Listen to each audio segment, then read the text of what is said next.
Hello students, good morning. Once again I welcome you in the today's science class. Beta, as you know, last time we explained something about the electrolyte, electrodes or some important terms. Then again we describe them clearly if not clear.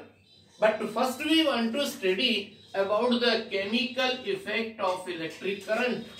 लेकिन हम सबसे पहले क्या कर रहे हैं, chemical effect of electric current क्या होता है उसके बारे में बात कर रहे हैं. इसको एक एक्टिविटी की हेल्प से हम समझ रहे हैं बेटा. First we will take a beaker.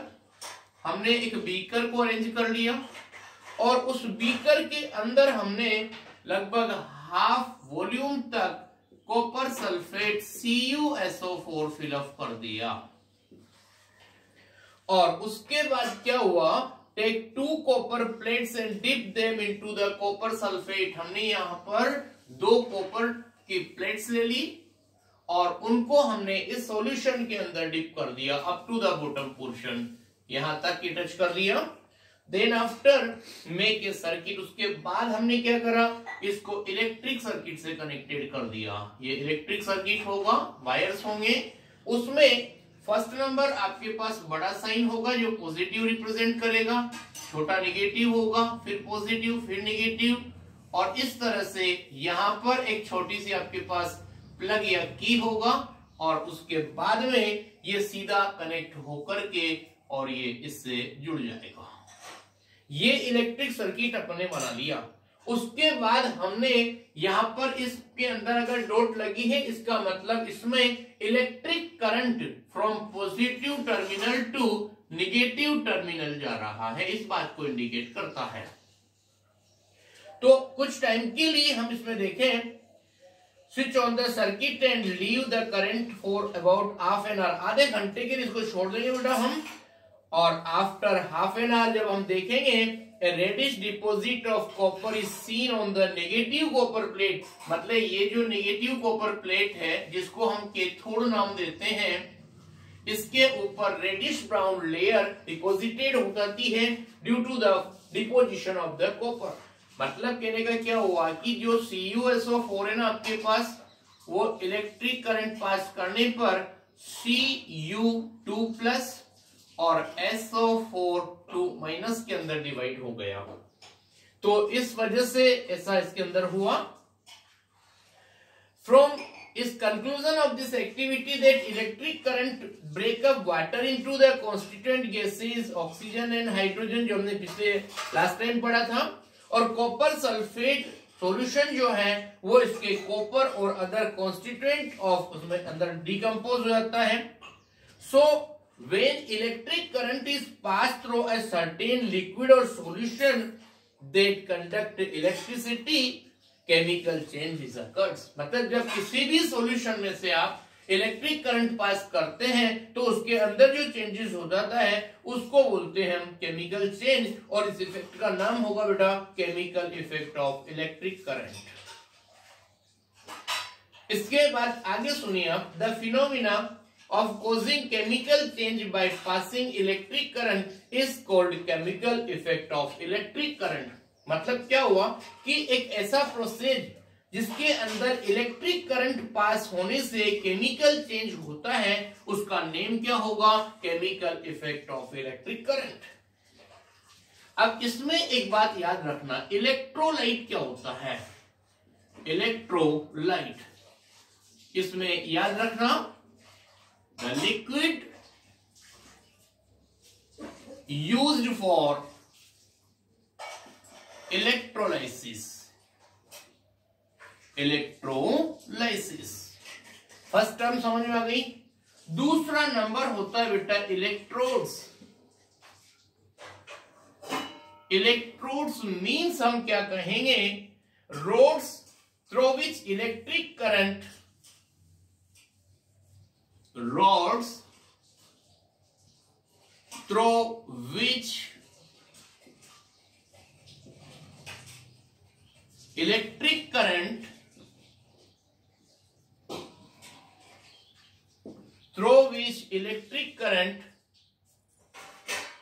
enter or leave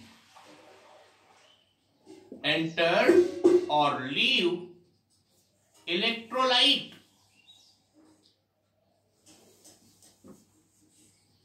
are called electrodes. Are called electrodes. Okay, अब इसमें ध्यान से देखना, इलेक्ट्रोड्स 2 टाइप होते हैं. फर्स्ट नंबर होगा आपके पास में anode, that is the positive terminal. Positive terminal is known as anode. और कैथोड मीन्स होगा बेटा आपके पास that is negative terminal. Negative, sorry, that is the positive electrode बोलेंगे हम इसको. और ये होगा यहां पर ऐसे ही नेगेटिव इलेक्ट्रोड. जो इधर पॉजिटिव, बैटरी के पॉजिटिव टर्मिनल से कनेक्टेड होगा वो एनोड बोला जाता है, और जो नेगेटिव से कनेक्टेड हो जाता है उसे कैथोड माना जाता है. और प्रोसेस का नेम होगा electrolysis. Electrolysis is the name of the process. That is name of the process. इतनी बात समझ आ गई आपको. उसके बाद आगे सुनिए आप, हम बात कर रहे हैं बेटा application of the chemical effect. Chemical effect के क्या एप्लीकेशंस हैं? एप्लीकेशंस का मतलब होता है uses. That is the applications of chemical effect of electric current. इसमें फर्स्ट नंबर याद रखना, for extracting metals. That is for extracting metals. ये इम्प्योर फॉर्म में जो ओर्स पाए जाते हैं उनसे प्योर फॉर्म में मेटल ऑब्टेन करने के लिए उसमें chemical effect of electric current use होता है बेटा. नेक्स्ट नंबर होगा for purifying metals. For purifying metals. Okay. Third number होगा आपके पास फॉर इलेक्ट्रोप्लेटिंग. इलेक्ट्रोप्लेटिंग. इतनी बात समझ में आ गई. उसके बाद अपने पास नेक्स्ट टॉपिक आ रहा है बेटा, that is the electroplating. Electroplating क्या होती है उसके बारे में थोड़ा सा हम एक्सप्लेन करें.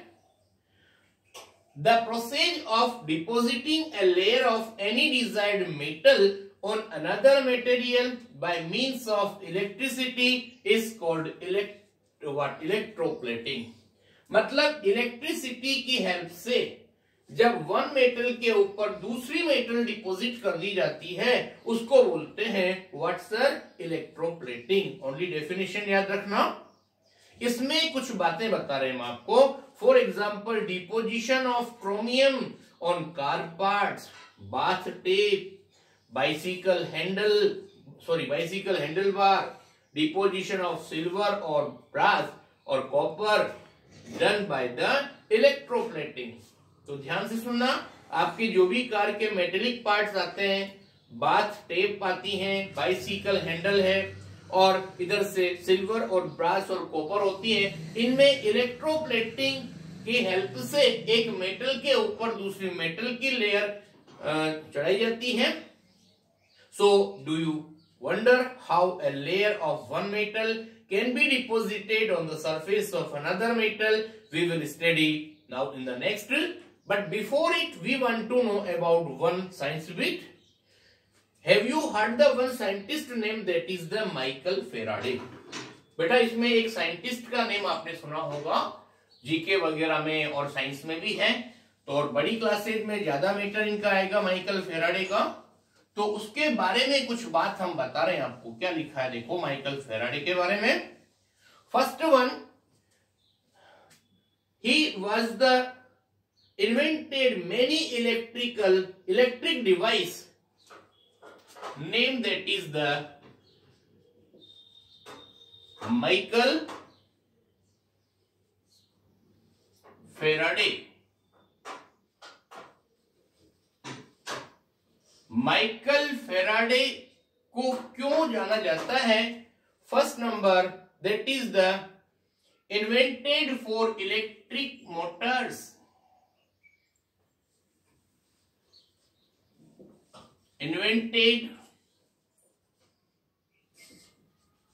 He invented number first electric motors. Second number, that is the law of electrolysis.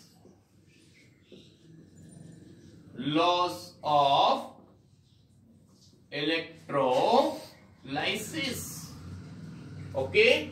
The amount of substance deposited during electrolysis is governed by these laws. अपन आगे पढ़ेंगे. अभी हमने पढ़ा कि जो कैथोड होता है आपका टर्मिनल, उसके ऊपर कितनी मेटल डिपॉजिट होती है कितने टाइम में इलेक्ट्रिक करंट पास करने पर, वो सारा जो उसके रूल होते हैं वो माइकल फेराडे ने प्रपोज किए, उन्होंने लॉन्च किए. ये थी आपके पास इसके बारे में. और उसके बाद हम आगे एक बात बता रहे हैं आपको, uses of the electroplating. Look please, electroplating is very useful. It is widely used in industry. पहले सुनिए आप, उसके बाद लास्ट में हम आपको एक्टिविटी बताएंगे. और पहले इस लेसन का जो लास्ट है वो बता रहे हैं हम आपको, that is uses of electroplating. Uses of electroplating में फर्स्ट नंबर आ रहा है आपके पास, in industry for coating metal object. In industry for coating, in industry for coating what sir, metallic object. Metallic objects. Second number होगा आपके पास jewellery makers, that is to make artificial jewellery. Artificial jewellery. Okay. और उसके बाद होगा iron object can be protected from corrosion by electroplating of nickel. किसी भी metal में अगर कोरोजन से प्रोटेक्ट करना है तो उसमें एक निकल Ni नेम का एलिमेंट होता है, उसकी इलेक्ट्रोप्लेटिंग कर दी जाती है. Brass object are electroplated with chromium. और tin can used for storing food are made by electroplating of tin on iron. मतलब इसमें क्या होता है कि कोई भी एक आयरन कंटेनर है, ये आयरन का बना है, इसके अंदर की तरफ टिन की कोटिंग कर दी जाती है और टिन का जो सिंबल होता है बेटा वो Sn होता है, ध्यान रखना. और the food does not come into the contact with iron and is protected from getting spoil. मतलब जो मेटेलिक आयरन के जो कंटेनर्स होते हैं उनके अंदर की तरफ टिन की कोटिंग कर देने से आपका फूड स्पॉइल होने से बच जाता है. और इलेक्ट्रोप्लेटिंग की हेल्प से उसके अंदर की तरफ क्या होता है, टिन की इलेक्ट्रोप्लेटिंग कर दी जाती है. अब इलेक्ट्रोप्लेटिंग की एक एक्टिविटी है, that we will tell you in the next video. Okay, thank you very much.